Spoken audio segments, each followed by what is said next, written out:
হাসপাতাল থেকে উধাও রোগী। বক্সিরহাটে স্বাস্থ্যকেন্দ্রে বিক্ষোভ পরিবারের। রোগী নিজেই স্যালাইন খুলে দৌড়ে পালান। কেন রোগীকে আটকানো হলো না প্রশ্ন পরিবারের। সত্যি তো, কেন আটকানো হলো না? হাসপাতাল থেকে কিভাবে রোগী উধাও হয়ে যেতে পারে?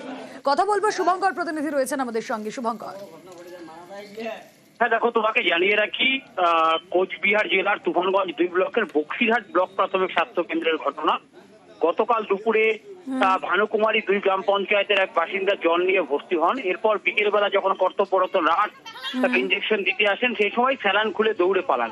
একদম রীতিমতো স্বাস্থ্যকর্মী এবং হাসপাতাল নিরাপত্তা রক্ষীদের সামন থেকে সেই রোগী দৌড়ে পালিয়ে বেড়ান এবং ঘটনার প্রায় 20-22 ঘন্টা পেরিয়ে গেল, এখনো কিন্তু সেই রোগীর খোঁজ মেলেনি। ফলে স্বভাবতই ক্ষুব্ধ রোগীর আত্মীয় পরিজনরা এবং তারা গতকাল রাতে দফায় দফায় বিক্ষোভ দেখিয়েছেন। যদিও পাশাপাশি হাসপাতাল কর্তৃপক্ষের বিরুদ্ধে বক্সিরহাট থানায় অভিযোগ দায়ের করেছেন।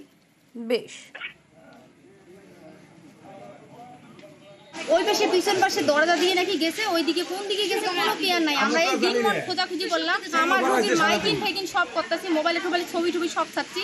আমার যে রোগী পাচ্ছি না, ডাক্তারবাবু থানায় ডায়েরি করছে, রোগী পাচ্ছ না হাসপাতাল থেকে, এখন কি করা যাবে? ছোটবাবু এইরকম করে বললো থানা থেকে। আমার স্বামীকে পাচ্ছি না, কালকে আমি ভর্তি করছিলাম, আজকে আমি পাচ্ছি না, কি রকম করে গেল হাসপাতাল থেকে। বৃষ্টির মধ্যে রাস্তা সারানোয় ক্ষুব্ধ বিধায়ক।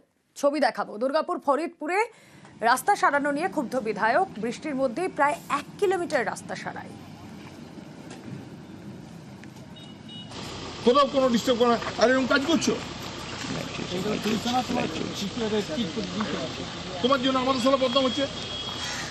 আমাকে দৌড়ে আসতে হবে, কেছে একটা টাকা দিয়ে কেছে এগুলো তুলে দিতে হবে। হ্যাঁ, কাজ বন্ধ করো, জেসিবি দিয়ে রাস্তাগুলো জায়গাগুলো পরিষ্কার করো, তারপর করো। তাহলে কথা বলতে বলুন। কে কন্ট্রাক্টরের কি নাম? গঙ্গাবাবু। এই গঙ্গাকে বলো, পয়সার ব্যবস্থা আমি করে দেবো। আমার এলাকায় এত বড় বড় কাজ করছি, গঙ্গার এখানে আমার এই রাস্তাগুলো খারাপ করে দিচ্ছে। এই রাস্তাটা কত লোক যায় জানো সারাদিনে? মেন রাস্তা এইটাই, বাইপাস এখন এইটাই।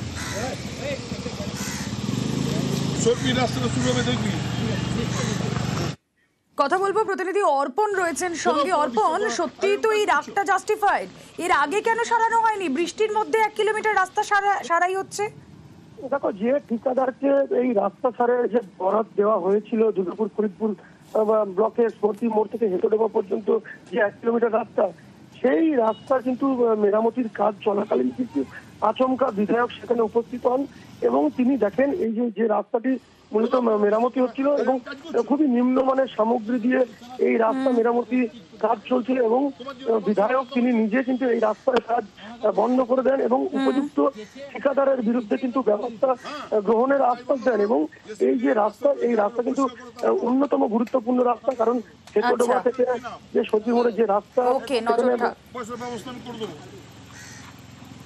গত 20 বছরে এরকম বড় বর্ষা হয়নি, তো রাস্তার খুব বড় ক্ষতি হয়ে গেছে, সাংঘাতিক। বড় রাস্তা, ছোট রাস্তা, সমস্ত রাস্তা ক্ষতিগ্রস্ত হয়েছে। তা আমি বলেছিলাম, মানুষকে আশ্বস্ত করেছিলাম যে রাস্তাগুলো খারাপ আছে, সে রাস্তাগুলো ঠিক হবে। আজকে সরপির রাস্তার কাজ শুরু হয়েছে, রিপেয়ারিংয়ের কাজ। আমাকে এখান থেকে ফোন করেছিল যে রাস্তার কাজটা খারাপ হয়েছে। ছুটে এলাম এবং রাস্তার কাজ বন্ধ করলাম, ইঞ্জিনিয়ারকে ডেকেছি, ভালো করে কাজ হওয়ার পরেই চালু হবে। সমস্ত রাস্তা ঠিক হবে। মন্ত্রীর কাছে আমরা লিখিত দিয়েছি, কোন কোন রাস্তা খারাপ হয়েছে সেগুলো দিয়েছি।